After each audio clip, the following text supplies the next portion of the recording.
Hello and welcome back to Legendary Lunacy. I am your host, Lord Papa Lunacy. Got another creepypasta for you tonight. Another short one, sweet one to the point, and I'm gonna try and get this streamlined so we can get a lot more short ones out. Without further ado, this is The Stars of Bigface Marsh by Katheliax. Katheliax. I should have practiced his name before starting recording, but yeah, Katheliax. Comment down below if you can tell me how to pronounce that name. If you don't know how to, I also don't know how to. If Katheliax, if you're listening, comment down below and let us know, because we would love to have you on the show. We'd love to talk to you. Shadowman Randy's busy with his own shadow stuff right now. But he'll be back soon, as will I. So without further ado, here we go. Stars of Bigface Marsh by Katheliax.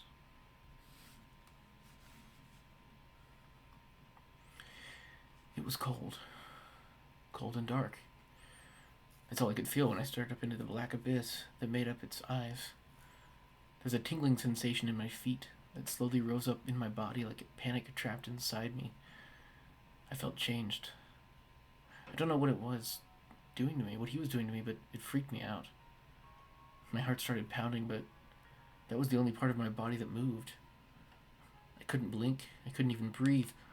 All I could do was stare into those big black eyes, those big, beautiful eyes.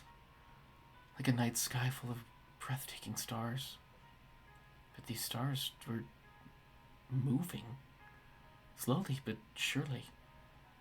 Not just moving, spinning. It was mesmerizing. It was hypnotizing. It was beautiful. He was beautiful. I wanted to thank him for these stars. They were the most beautiful things I'd ever laid my eyes upon. I wanted to praise him. I wanted to worship him. And then, like a warm embrace, my body was relieved of the coldness. I gained the ability to move again. He'd released me and disappeared, but I knew what to do. I must worship him. I must be like him. With the starry night image still in my mind, I slowly reached for my pocket knife. I went for my eyes first. They'd already seen the best thing they'd ever see, so why bother with all the inferior sights? I didn't need them anymore. The beautiful vision would forever be in my memories anyway. With the stars still in mind, I brought the knife to my eyes. First the left, then the right. Forever blinding myself from my unworthy surroundings. There. I could finally see my stars. Nothing but the stars. With a pleased smile, I sat down and brought the knife to my legs, slowly peeling both the skin and the flesh away, leaving nothing but the bone. It took ages, but I knew it would be worth it. I would be beautiful. Beautiful like him. Beautiful like Bigface. Chicken, Dan taunted. It's just a forest. A forest where people go missing, Brick grunted in return. Normally, he'd be up for a camping trip, but recently the walls in the city have been decorated with pictures of people who'd gone missing. Huh. You don't know if the forest is where people go missing, Dan added. No one knows what's happening. That is, unless you're scared of Bigface. Brick shoved Dan hard. You know I'm not superstitious, he yelled at him, but Dan only laughed. Oh, he's real, he taunted. I've seen him myself. Brick glared at him. You're lying. You wouldn't be alive if you'd seen him, he shouted. You sure know a lot about someone who you claim doesn't exist, Dan continued. You sure it's not because you're a chicken? I'm not a chicken, Brick yelled again, and Dan smirked. Then prove it. Fine. We'll go on your stupid camping trip, Brick answered, trying his hardest not to stutter. Deal. I'll see you on Saturday, 3 p.m., in front of the forest, Dan instructed. Deal. I'll see you, Brick agreed, and the two boys parted ways. Walking home, Brick felt terrified already, but he didn't want to be a chicken. It was just stupid superstition, after all. Most towns have their own tales, right? Brick laughed to himself, feeling a tad bit braver. Surely none of them sounded as silly as Bigface. But for a while, Brick started to wonder why he'd even been scared in the first place. He snorted. A massive floating head? Surely. Whoever came up with the tale must have been drunk. What would a floating head even do? Headbutt you to death? Brick laughed. No, Bigface was definitely just a myth. A silly myth indeed. When Brick came home, he threw himself on the sofa and turned on his PlayStation. He knew his mother would be against it, but what she didn't know wouldn't hurt her. He played for what seemed like hours, till he suddenly heard a car pull up. Shit, he thought to himself and quickly turned everything off, running upstairs, and only just made it before he heard the front door unlock. He pulled the first book out that he could reach out of his bag and turned to a random page pretending to be deep into homework. After a few minutes, he heard a knock at his door and looked up to see his mother peeking into his room.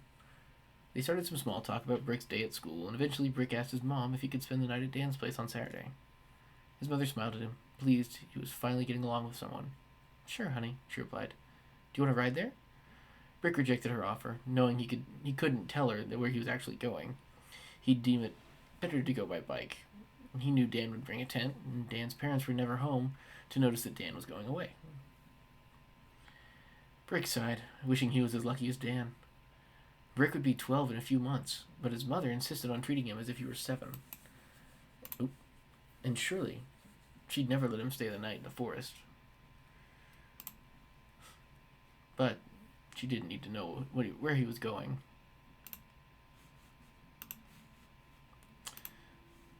Pause if you gotta reload this page. Thanks for letting me go, Mom. Brick murmured. Returning to his pretend homework, his mother smiled in return before heading downstairs to cook dinner. Brick sighed with relief, though a part of him wished she wouldn't have agreed to the sleepover. The confidence from earlier was gone, and he was definitely terrified again. And that night, Brick barely slept. Whenever he closed his eyes, he'd see floating faces grinning at him. One of the nightmares, it was him rushing through the forest with a massive face chasing him, its horrifying laughter echoing in the woods. Brick's eyes flew open, and he breathed heavily for a while. Eventually, he rolled onto his side, attempting to fall asleep again, and there, on his extra pillow, laid a big mask, grinning at him.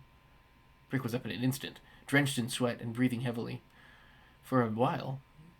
He breathed heavily for a while.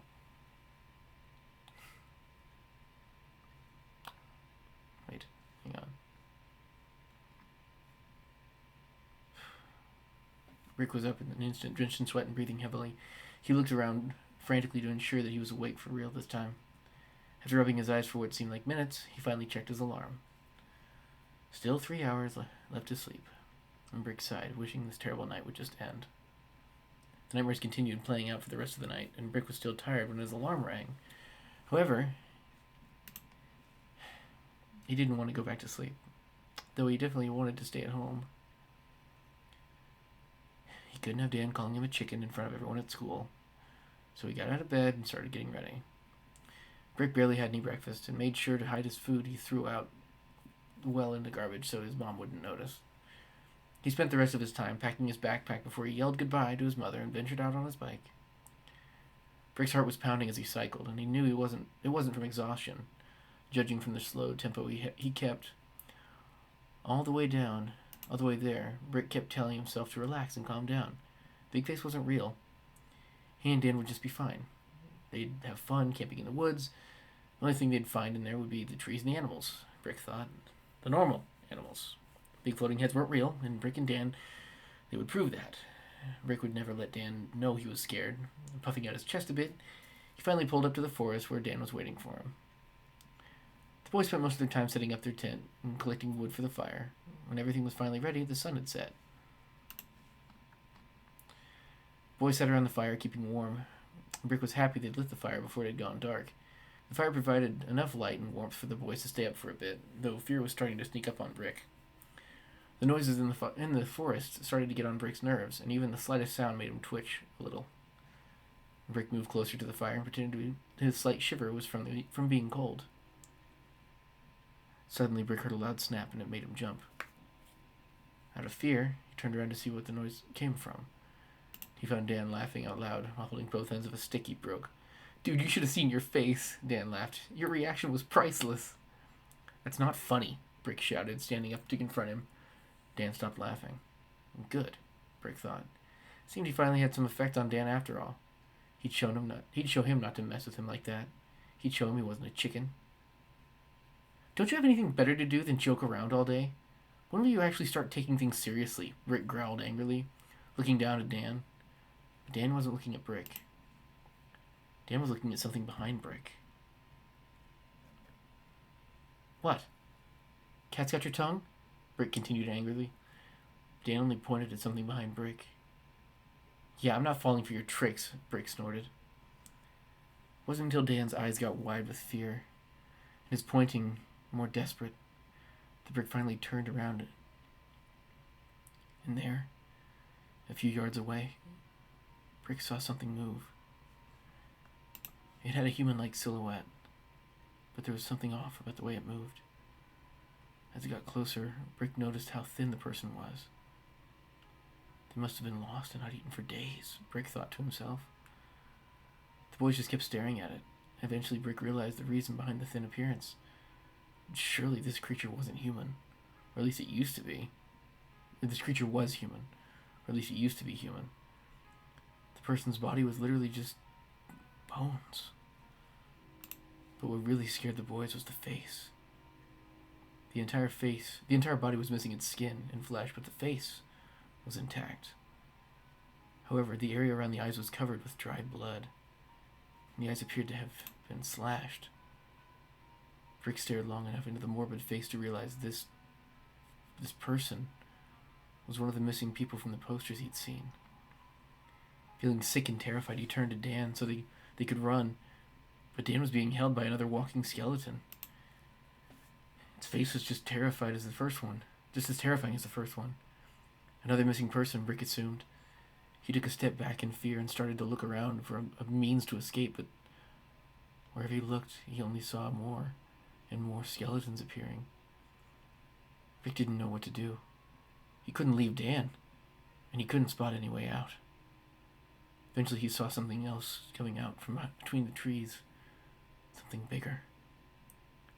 Brick froze in place, completely unable to move. Now both he and Dan were forced to look at the creature emerging through the forest. Brick started to feel a tingling sensation rise up from his feet, and he soon realized the creature was little more than a face. Bigface, he thought to himself. Despite their rising panic, Brick and Dan remained rooted in place as Bigface floated closer. At the same time, the walking skeletons began to gathering behind the boys, just staring at Bigface. It wasn't until the enormous bulbous head of the creature was before the boys that Brick noticed its eyes. Its big black eyes. Its big, beautiful black eyes. Full of stars? Both Brick and Dan continued staring into the eyes until Bigface eventually disappeared. The skeletons let go of Dan and started to leave as well. Both Brick and Dan dropped to their knees, searching for rocks, but not just any rocks. They needed sharp rocks. Rocks that were sharp enough to cut. Bigface had shown them the stars, and they were prepared to do whatever it took to see them again. They needed to worship him. To be like him. They needed to be beautiful.